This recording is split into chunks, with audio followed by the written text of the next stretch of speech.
Hi everyone, I'm Joe Brady, and this is a special presentation of my Get the Best Color Possible with Your Digital Camera video.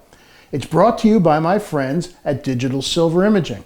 They're the folks that make amazing real silver gelatin prints from your digital files and beautiful museum quality inkjet prints.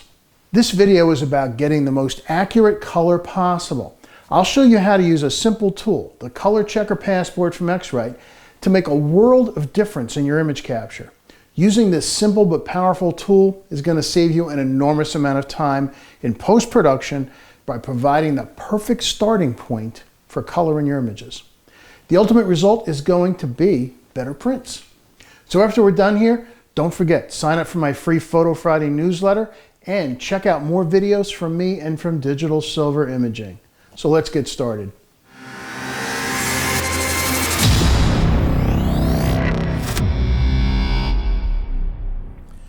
In this first video, we're going to start right at capture. From the moment that you pick up your camera and press the shutter, the color in your photos is going to go through changes, most of which are going to cause loss of vibrancy and accuracy. We're going to make sure you keep the best color possible through the entire process. We'll do this by creating a custom color profile for our cameras. So the questions are, well, one, what is this profile? And two, why do I need one? When you bring your raw images into software, either Lightroom or Adobe Camera Raw, the software needs a way to translate the color in the file into something you can actually see on the screen. Adobe provides a standard conversion that does an okay job to start, but it requires a lot of adjustments to try to bring back the color that was in the scene. A custom profile is a snapshot of how your specific camera records color. To make this happen, you do need one of the best accessories that I think every photographer should have. This is the ColorChecker Passport from Xrite.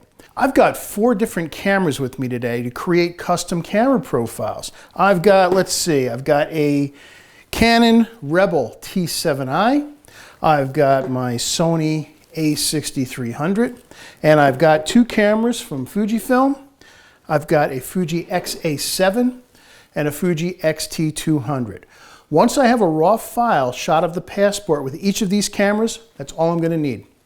By the way, there are times when having more than one profile is a great help. We'll get into that more in further programs. So let's head outside and get started.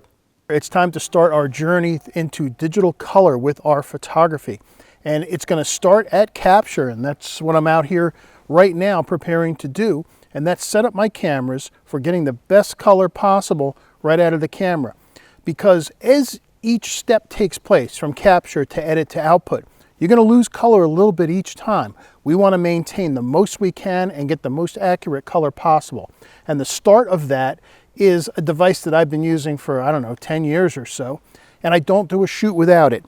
And that's the ColorChecker Passport from Xrite. What you want to do is, with each of your cameras, you want to take a picture of this. Now, this is where most of the action happens. This is a handy item that we'll see when we get into software. And all you need to do is simply take a well-exposed picture of this. You don't want to have any of the squares clipping. They need to all have data in them.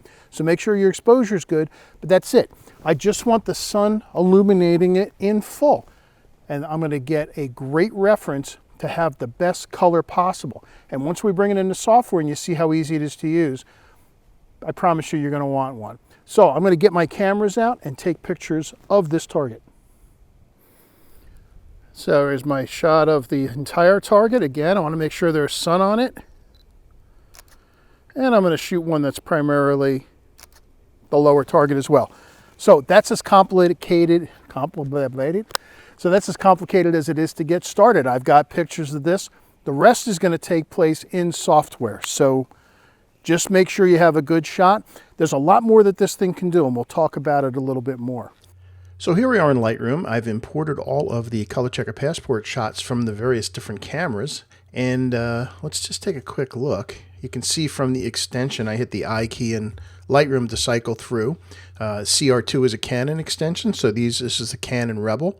There's a shot of both targets, and there's the shot just of the primary target. And by the way, so this is what you don't want to happen when you take a picture. You want to make sure there are no shadows over it. You don't want to have it looking like this. This target needs to be in full sun when you're doing this. So you don't want it to look like this.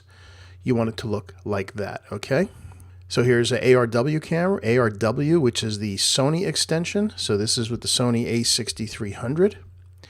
RAF is Fuji, and you can see from the I can see from the XF 18 to 55 millimeter lens. This was shot with the Fuji XT200, and then lastly, you see the XC 15 to 45 millimeter lens. This was photographed with the Fujifilm X-A7. So we're going to create profiles for each of these cameras, and we're going to see the difference between what Adobe is giving us with the standard Adobe color conversion versus having a custom color profile with the Xrite ColorChecker Passport. So let's jump back to, I'll take this big one of the Rebel T7i, and here's what you do. It's very simple. So all you need to do is go to File, Export with Preset, ColorChecker Camera Calibration. I'm going to name it Rebel T7i, and I hit Save. Notice I did not have to do anything. I did no adjusting to the file. I did no white balancing because the software knows what to do to create these profiles. It finds the target. It knows that these patches here, for example, down in the bottom row, are neutral. It can white balance off of that. So this is a raw file. If you did make any changes on it, remember Lightroom doesn't build in changes until you export it to another file. So they would be ignored anyway. So you can see it's cooking up here. So let's just move on. Here's one with the Sony a6300. We'll do the same thing. Export with preset. And this is going to be Sony a6300. I'm going to add the word daylight. That's pretty obvious, but we'll put it in anyway. Click on save and that. You can see now it's doing two things. And we'll move along. Okay, so it's done with the first one. Notice it's saying that you have to restart Lightroom. We'll do that after we've created all four of our profiles. All right, here's the Fuji XT200. Let's go ahead and do the same with that. Export with preset. Now, typically, you're not going to have four different brands of or four different models of camera to do it once, but hey, why not? So this is going to be the Fujifilm XT200. Click on save there. All right, there's our second one done. That was a Sony 6300. So let's do our last one. This is going to be with the Fujifilm X-A7. All right, so after it's done creating the profiles, we'll need to restart Lightroom, and then we're going to come back in here. I want you to see how amazing the color change is going to be. All right, and there's our last one. So we're going to, as soon as it's done, we're going to restart Lightroom. So let's quit Lightroom. All right, so I've restarted Lightroom. Now let's go ahead and see how our new profiles affect the color response for each of our cameras. Now we do that in the Develop module, so we click on that.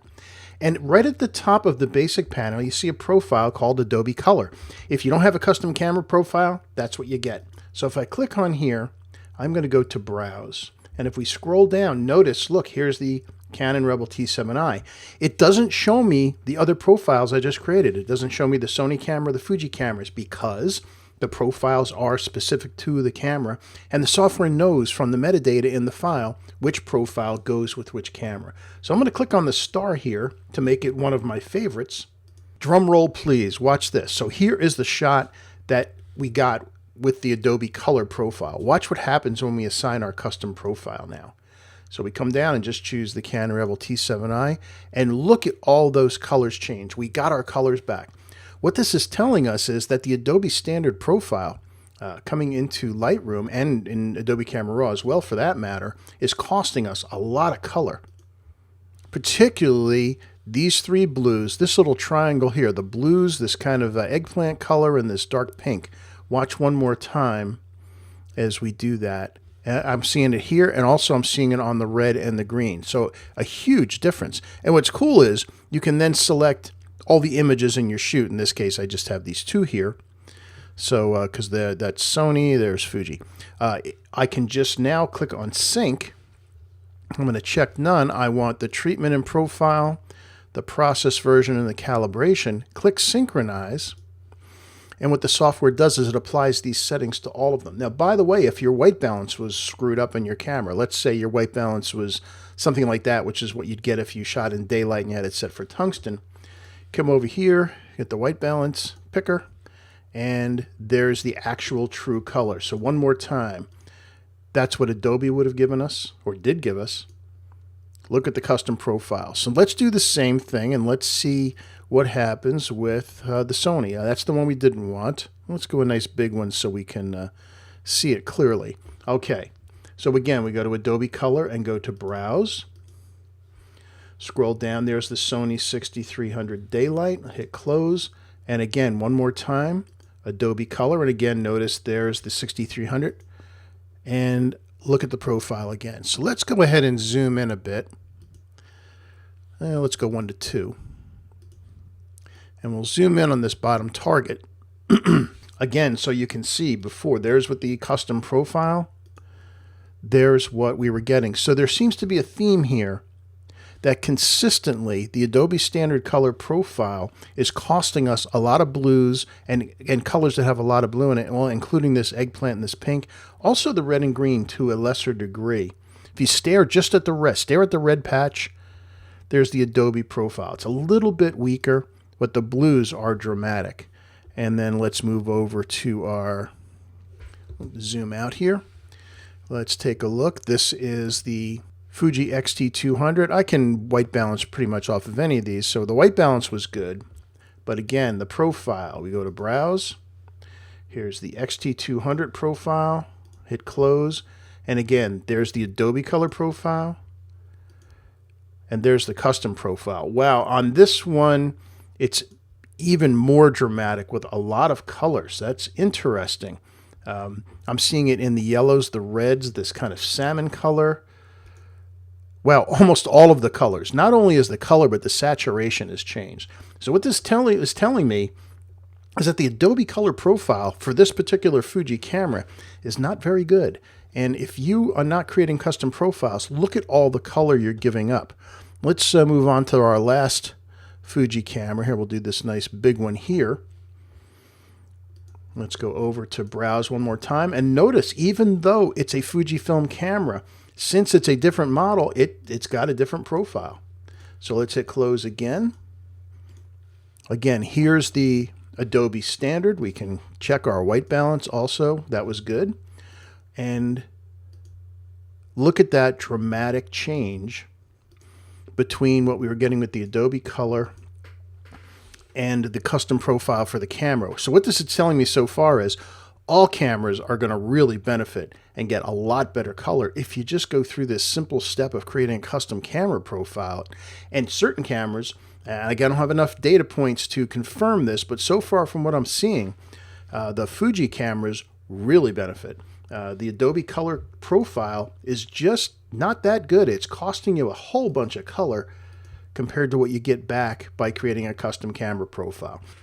We'll go into color editing in Lightroom much deeper as we continue through our courses, but just to show you real quickly, here's our Adobe color conversion of this shot in near Valley of Fire in Nevada. Let's go ahead and I'll do Monument Valley, which is pretty close, and look what happens to the colors. We got the color back. So again, here's the Adobe conversion, very flat and weak. And our custom profile from out in that part of the country brings us so much more color back. Here's another one. This is just an unedited image. It's actually part of a panoramic, but again, here's the Adobe Color. And look what happens to our skies. Look how we get our blues back compared to that Adobe Color. Dramatically different. So I hope that made clear how important these things are. Custom camera profiles, easy to do, incredibly powerful. It will make your color editing so much easier because once you create one, assign it to all the images that you took in that shoot, and you're done. You've got perfect color to start with. Now that you've seen how much color is being returned to you with the ColorChecker Passport, I know you want to have one. This has saved me hours of time when I edit my images. And having the best color possible at the start is the first step to a color workflow that ensures consistently great color results. The next step, which is possibly the most important one in our journey through a color workflow, is to make sure our screens are showing the best color possible. This involves a bit of hardware to calibrate our monitors. So join me in the next video as we do a monitor calibration, and within there I'll follow up with a tutorial on color editing an image in preparation for print. Thanks for watching. I'll see you in the next video.